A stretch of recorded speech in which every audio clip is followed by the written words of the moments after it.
Coucou à tous, alors aujourd'hui j'ai décidé de tourner cette vidéo un peu façon vlog parce que mon 8e mois s'est plutôt bien passé, donc c'est pour ma vidéo du 8e mois.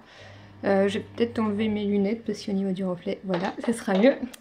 Parce que mon 8e mois s'est très bien passé et que je voulais faire ça un peu dans l'esprit de Noël, que chez moi j'ai un minuscule sapin, donc je profite d'être chez mes parents et je voulais faire cette vidéo un peu, ouais, je me suis dit ça sert à rien de me poser avec mon trépied et tout parce que mon 8e mois s'est très bien passé, donc je me suis dit autant se poser comme ça un peu rapidement et puis vous raconter un peu ce qui s'est passé. Donc mon 8e mois de grossesse s'est très bien passé. Vous savez qu'au 7e mois j'ai fini aux urgences pour des contractions qui étaient très régulières, très fortes, que ma tension a beaucoup baissé, que ça a été assez compliqué. Et en fait depuis que ce passage aux urgences, ça a plutôt... Tout s'est bien passé en fait. J'ai eu des contractions, mais c'était 2-3 contractions par jour, c'était des contractions normales quoi. J'ai eu une journée il y a quelques semaines où j'ai eu 24 heures. Pendant 24 heures j'ai eu des contractions, mais absolument pas régulières, absolument pas fortes. Donc je savais que je suis venue chez mes parents quand même au cas où, parce que pour pas rester toute seule chez moi forcément. Donc je suis allée... J'espère que ça va pas trop trembler. Donc je suis allée, je savais que j'avais la sage-femme le lendemain en fait, donc j'ai attendu de voir la sage-femme et la sage-femme a dit effectivement t'as des contractions mais oui elles étaient pas régulières, elles étaient pas tous fortes, j'avais une douloureuse sur 5 donc voilà. Mais autrement oui tout s'est super bien passé au niveau de mon corps et tout. J'avoue que ça a été un peu plus dur corporellement forcément, hein. J'ai un gros ventre maintenant, le 8e mois voilà. Surtout que bah, forcément, comme je vous ai dit, à la fin du 7e mois, j'ai déménagé. Donc le 23 novembre, j'ai déménagé. Donc j'ai défait mes cartons, tout ça. Forcément, j'habite toute seule. Donc pour défaire les cartons, bah, ma famille m'a aidé pour les meubles et tout. Mais défaire les cartons, c'est vrai que j'ai fait pas mal moi-même quand même. Bon, on m'a aidé pour les gros trucs, mais il y a des trucs que j'ai fait moi-même. Mais en fait, j'ai pris mon temps. Je m'asseyais par terre à côté de mes cartons. J'ai fait tout super doucement en fait. Et tout c'est passé nickel. J'ai eu beaucoup de chance. Franchement, mon 8e mois, comme sur des roulettes, quoi. Ce qu'il y a de le dire pour une personne en fauteuil. Faut que j'arrête de raconter des conneries. Enfin bref. Ouais, ça s'est passé nickel. Bébé, lui, va très bien. Donc du coup, j'ai une sage-femme, je sais pas si je pense que j'ai oublié de vous le dire dans le dernier vlog. J'ai une sage-femme maintenant qui vient chez moi une fois par semaine. Me faire un monitoring, une analyse d'urine, voilà, les trucs habituels. Donc les monitorings, à chaque fois, j'avais des petites contractions, mais vraiment pas des fortes, nickel, quoi. Bébé bouge beaucoup pour mon monito, c'est un petit coquin. Il donne beaucoup de coups, à chaque fois c'est hyper compliqué de les capter tellement il bouge. Donc j'ai eu mon rendez-vous au suivi intensif de grossesse hier. Oui, hier. Donc bébé va très très bien, apparemment il est grand. Ce qui m'étonne pas dans ma famille, on est tous grands. Moi je fais 1m76 donc forcément voilà. Et apparemment il y a beaucoup de liquide amniotique, donc il nage dans une piscine, elle m'a dit la sage-femme. Mon col pour l'instant il est encore fermé, il est un tout petit peu ouvert mais il est encore très long donc voilà. Donc pour moi qui risquais d'accoucher prématurément apparemment bébé reste au chaud en fait, donc c'est cool, tant mieux parce que ça veut dire qu'il grandit bien. Donc c'est nickel franchement, ouais, ce 8e mois comme je vous dis c'est super bien passé. Peut-être aussi le fait de retrouver mes habitudes, d'être chez moi, de retrouver un grand lit et tout, parce que c'est vrai qu'à la fin, ici, je campais chez mes parents, je campais un peu... c'est un peu compliqué, en fait j'avais un ascenseur pour aller dans ma chambre, mais qui ne fonctionnait plus, en quelque sorte. Et du coup, bah, c'est vrai que je campais un peu à la fin, donc peut-être que aussi le fait de retrouver mes repères, ça m'a peut-être aidé, je sais pas. Ouais, peut-être, ouais, ça m'a... Donc ouais, donc la chambre de bébé est terminée, j'ai juste une déco à faire et après je vous filme un room tour. J'ai reçu les lits qu'on m'a gentiment offert, une association qui m'a aidé à acheter un lit. En fait j'ai un lit avec le côté qui se coulisse et un autre berceau qui sera collé à mon lit pour le début, parce que moi c'est vrai que je sais très bien qu'au début je vais avoir une chute d'hormones et que mon corps va prendre dur avec la maladie. En fait c'est comme ça quoi, je sais très bien que le début va te dire, donc je vais dormir en même temps que mon bébé, donc c'est vrai que je vais avoir un berceau collé à mon lit.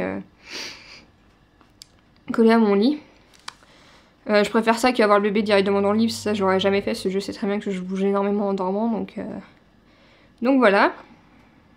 Excusez-moi. Autrement, ouais, quoi dire d'autre, franchement, nickel. J'ai eu quelques petites brûlures d'estomac, mais ça c'est normal, c'est que dès que bébé me donne des coups dans l'estomac, forcément, forcément, voilà. Je vais beaucoup uriner, ça forcément, un bébé maintenant est plutôt bas, forcément, je dis tout le temps forcément. Vers le 8e mois, bah, il descend, donc voilà. En fait, j'ai oublié de m'excuser, il y a le poêle à bois derrière qui tourne, je voulais attendre qu'il s'arrête, mais vu qu'il fait froid dehors, il tourne quasiment tout le temps, donc j'espère que ça va pas faire un bruit trop bizarre. Mais ouais, du coup, tout s'est carrément bien passé. Quoi dire d'autre? Autrement, pour ce qui est de ma maladie, c'est vrai que je vais en parler au passage, mais parce que je sais qu'il y a des personnes qui me suivent, qui ça intéresse peut-être. Du coup, là, vu que c'est la première fois que j'ai un appartement toute seule, j'avais en quelque sorte un studio chez mes parents, mais j'avais pas accès, par exemple, là où ma mère faisait des machines à laver, j'avais pas accès. Donc c'est vrai que ça fait depuis l'âge de 14 ans que j'avais pas fait de machine à laver et tout, que j'avais pas fait ma vaisselle moi-même. Comment dire, c'était pas 100% accessible, et si, il faut dire ce qui est, mon père avait bien adapté, mais il y avait plein de choses que je pouvais pas faire toute seule. Donc du coup, c'est vrai que ma famille s'inquiétait pas mal de voir si j'allais gérer au début, et franchement, bah, j'arrive à gérer ma machine à laver, à gérer mon lave-vaisselle et tout, mon corps suit plutôt bien. Après, faut voir, bien sûr, après, comme je vous disais, après la chute d'hormones, après l'accouchement. Mais pour l'instant, je me déroule plutôt bien, donc c'est cool, j'arrive à garder mon appartement propre. Bah, le ménage, il y a mon père qui m'aide pour l'instant pour la serpillière parce que enceinte, j'ai pas la force en fait pour forcer pour les tâches, et puis forcément après le déménagement il y avait pas mal de tâches sur le sol. Mais autrement ouais, j'arrive à passer le balai et tout, je suis plutôt fière de moi en fait. C'est vrai que même moi ça me faisait un peu peur d'être toute seule comme ça, et je gère plutôt bien. Quoi dire d'autre? Je voulais dire un truc, je sais plus quoi. Alors pour l'accouchement, la décision a enfin été prise. Comme je vous parlais, je savais pas si j'allais accoucher par césarienne ou par voie basse. Parce que j'avais le placenta qui était un peu sur le col. Bah, ce qu'on m'a dit, après on m'a pas en parlé, donc voilà. Moi avec ma maladie c'était assez compliqué, donc là la décision a été prise qu'ils vont essayer par voie basse. Bah, ils vont essayer, je vais essayer par voie basse. Et du coup bah moi comme je vous l'ai déjà dit, j'aurai pas de péridurale, donc moi ça sera... voilà, pour gérer la douleur, ça sera moi-même. Ça me fait pas peur parce que avec ma maladie, la douleur, je suis carrément habituée. Franchement, j'ai eu des vraies contractions il y a un mois de ça, donc 7e mois, donc je sais ce que c'est des vraies contractions. J'avais plutôt bien géré au niveau de la respiration et tout. Donc ça me fait pas peur, on verra bien comment ça va se passer. De toute façon, je sais très bien que si moi, au niveau de ma tension, ça va pas et tout, voilà, il peut y avoir une césarienne en urgence. Bien sûr, moi, ça sera sous anesthésie générale, mais après, voilà, je m'inquiète pas du tout. Ça me fait pas peur d'accoucher par voie basse, honnêtement. Honnêtement, voilà.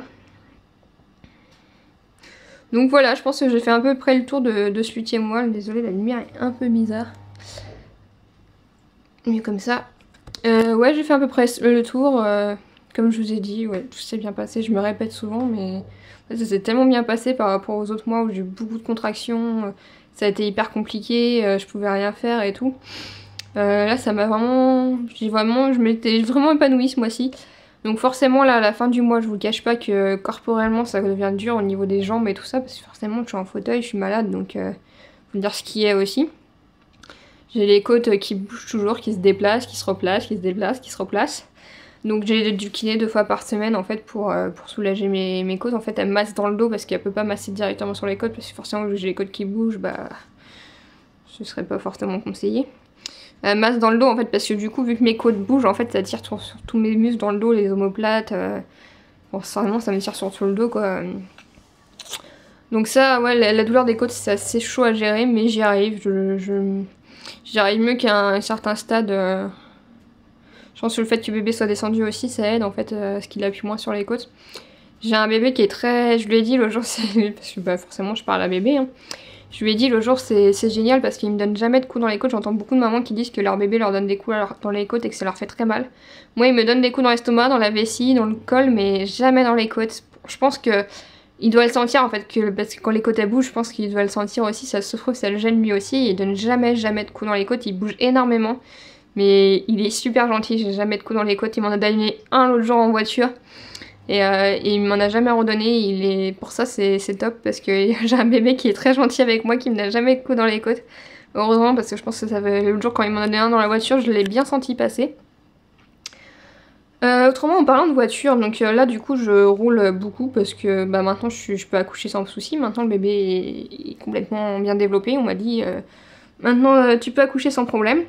Donc je fais beaucoup de voitures, moi j'adore rouler, c'est une des seules choses que je fais sans problème. Alors, bien sûr j'ai une visite médicale et tout, n'inquiétez pas, voilà, je conduis pas, je suis pas folle. J'ai une visite médicale et tout, donc j'ai le droit de conduire. Et du coup je conduis beaucoup et je voulais vous parler d'une astuce en fait. Moi j'ai une pince sur ma ceinture parce que ma ceinture me serrait trop le ventre.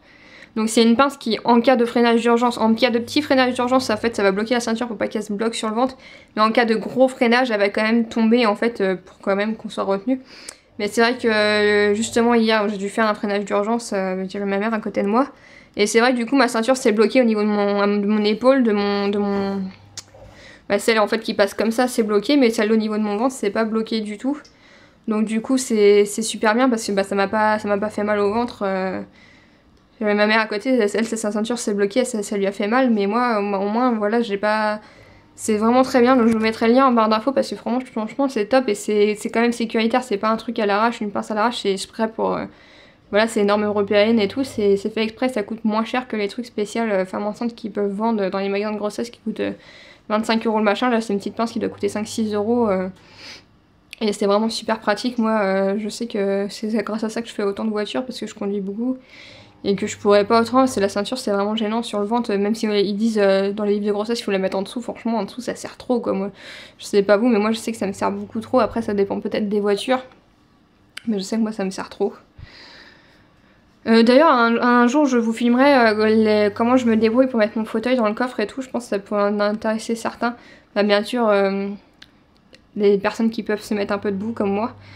Mais je pense que je vous montrerai l'astuce comment je fais en fait pour mettre mon fauteuil dans le coffre, pour aller de mon coffre à ma portière et tout. Je pense que ça peut être intéressant de vous montrer comment moi je me débrouille en fait.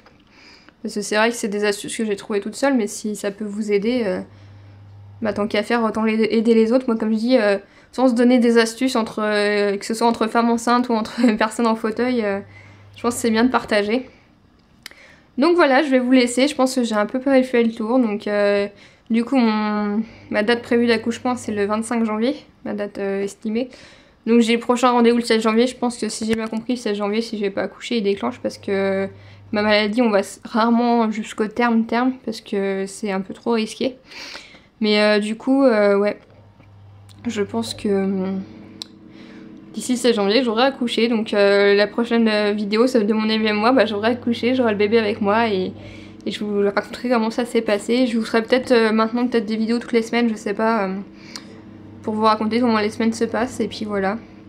Donc je vous dis à tous à bientôt. Et puis les femmes enceintes, n'hésitez pas à me dire comment vous se passent vos mois de grossesse, tout ça. Je fais une petite dédicace à la fin pour dire merci à l'association Accéder qui m'a aidé qui m'a offert le lit pour la chambre du bébé, parce que c'est vraiment merci comme c'est vrai que financièrement quand on vient d'emménager toute seule, bah voilà quoi, j'ai payé le bail et tout, donc merci beaucoup parce que c'est une aide énorme et ça va être top pour m'occuper de bébé. Donc je voulais tous vous remercier, l'association Accéder, et donc je vous dis à bientôt et à bye.